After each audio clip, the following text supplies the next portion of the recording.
Hey you beautiful people, how's it going? And welcome to a new video. So going into 3.2, I'm going to start with SST Bleed again. I have tested a bunch of skills coming up to 3.2, and SST Bleed is my favorite by far, simply because of how easily it farms with absolutely no investment.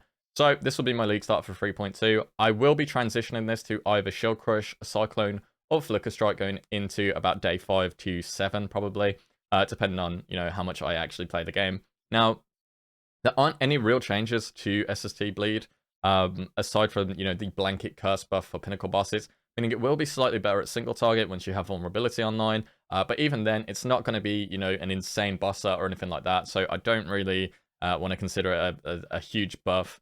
We're not going to be swapping any curses to, like, Temp Change or Enfeeble, even though those are very, very powerful now. We have enough defense in this, despite not running Determination or Grace, to the point where I was doing tier 16s, Val Temples on day 2, and I was not even dying to literally anything. It just felt so smooth. Now, coming into 3.2, I have updated my gear progressions for the items I actually used in 3.19. So these have new links set up. You can just click them and it'll take you through to trade where you can purchase them, or you can just craft them yourself. I have included a crafting guide I did halfway through 3.19 for the endgame weapon as well, which has a video form. So if you do start with this, it should be relatively smooth still. Very easy to get all your gear online. Now, changes that I have done is I put a little bit of, this was my day 3 POB over here, which uses Grand Spectrums, which I obviously couldn't talk about in 3.19 because they hadn't been released yet properly. So I tried them out, and they were very, very beneficial. They made the build even smoother when it comes to actually mapping, because you can get elemental avoidance very, very easily, as well as free frenzy charges, which is obviously a nice DPS increase. And I have included this POB, which is my actual POB that was on about day 2 or 3, I can't really remember.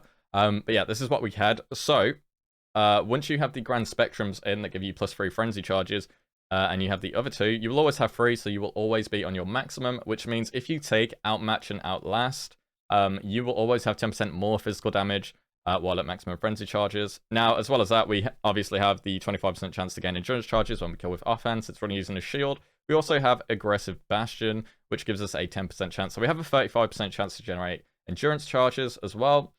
So we effectively, whilst mapping, will always have 10% reduced physical damage taken while at maximum endurance charges. So once you have the Grand Spectrum set up, that is a really, really nice setup for more DPS and more tankiness.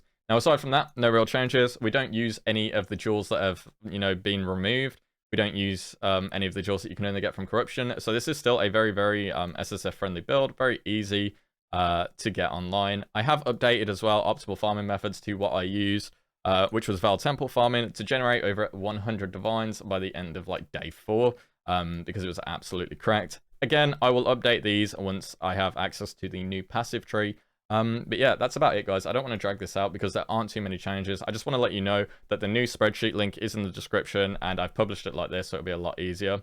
As well as that, Spectral Helix did get slightly nerfed. Well, quite a lot. So I am likely going to level with Shattering Steel, which I've updated here, but you can probably still use Helix. It'll probably still be fine. It'll just feel around the same as Shattering Steel. So just bear that in mind when it comes to actually leveling the build up. But yeah, that's it from me, guys. I will be doing an update video when I transition my build. And I have a really cool idea for Flicker Strike, which is going to be extremely min-max, so that will be more like a week 2 or 4 build, depending on, again, on how much I play. But anyway, guys, I hope you all have a great league start. I hope you all take care, and I will catch you guys in the next one.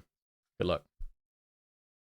Before I go, big shout out to my King Patreon supporters, Ascend, Multi-K, Nifty, Isaiah, Pandoxy, Gavin, and Stu. You guys are awesome. Thank you so much for the support. I'll catch you guys in the next one. Take care.